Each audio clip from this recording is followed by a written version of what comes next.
Welcome students, let us see this question for Shivnadar University aptitude test and APT test. See, the question is find the maximum value of the gradient. Please take care. We have to find the maximum value of the gradient, not the function. That's the very important. Find the maximum value of the gradient of the curve with equation this. So, सबसे पहले क्या करना होगा? देखिए ये तो हमारा function हो गया 2 minus 4x plus 4 x raise to power 3/2 minus x square.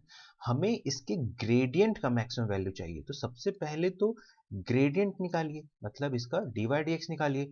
सो 2 का 0 minus 4 plus 4 into 3/2 into x raise to power 3/2 minus 1 minus 2x। इसको थोड़ा सा सिंप्लीफाई कर लेते हैं। So dy upon d x is equals to minus 4, ये 2 से cut जाएगा, plus 6 x raise to power 1/2 minus 2x, right.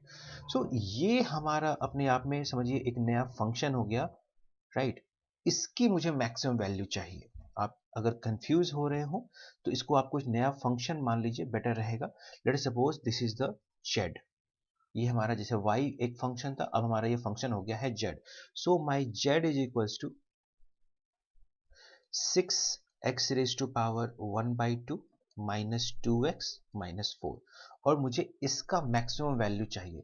तो मैक्सिमम वैल्यू के लिए हमें मैक्सिमम या मिनिमम के लिए क्या करते हैं, पहले इसको डिफरेंशिएट करते हैं। Now we will again differentiate this. So dz upon dx 6 into 1/2 x raise to power n minus 1 minus 2, 4 का हो जाएगा 0।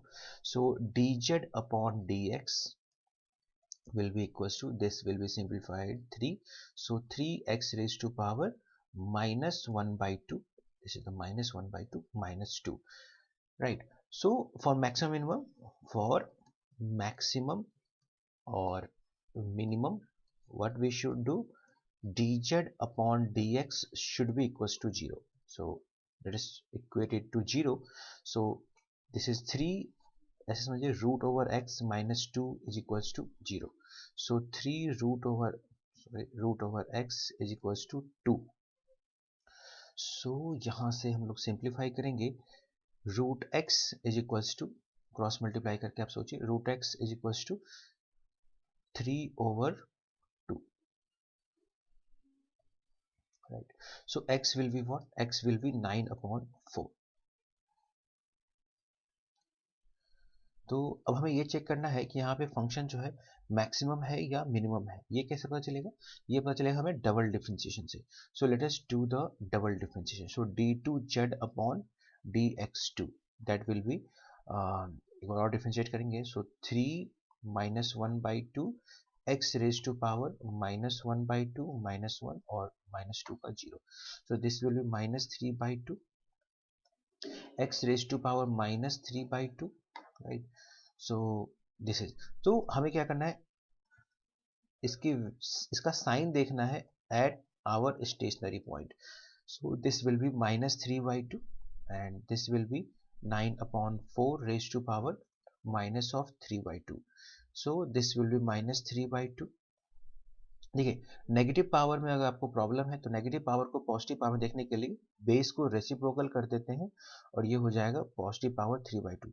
इसका आंसर जो भी होगा, इतना तो पता है कि पॉजिटिव ही होगा, ठीक है। और ये एक बाहर एक नेगेटिव नंबर है, so negative into positive negative, right. So d2z upon dx2 क्या है, नेगेटिव है एट दिस स्टेशनरी पॉइंट। इसका मतलब इस स्टेशनरी पॉइंट पे we are going to get local maximum, right.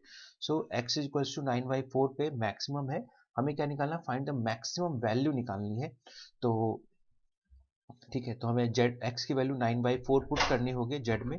So z की जो मैक्सिमम वैल्यू हो जाएगी, मैक्सिमम वैल्यू विल बी, देखिए z ये था हमारा, इसमें पुट कर दीजिए।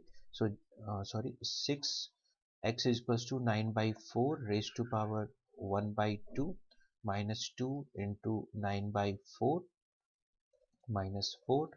So this will be 6 into this will be 3/2 minus simplified 9/2 -4, 2 से 2 3 जा, so this will be 9 minus 4 minus 9 by 2.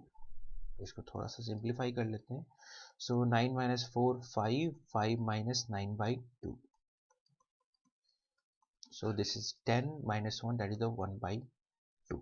So let us check the option. 1 by 2 should be our answer. Yes, C option. So इसका answer हो जाएगा C 1 by 2.